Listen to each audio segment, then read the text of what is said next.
Hello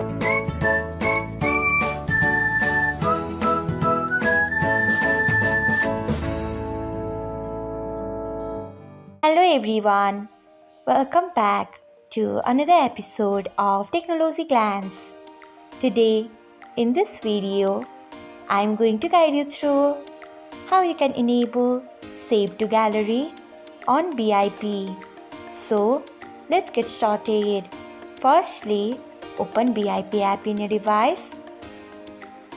Then tap on three lines icon. Next, scroll until you find settings. After that, tap on it. Next, you can see the option of chat settings. Tap on it.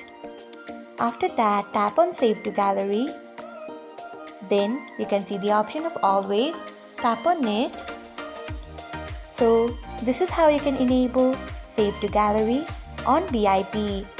Thanks for watching. If you found this guide helpful, we would love it if you hit the thumbs up button below. We upload great new tech tutorials like this one every day. So, do not forget to subscribe to our channel and hit the bell icon so that you'll never miss another update.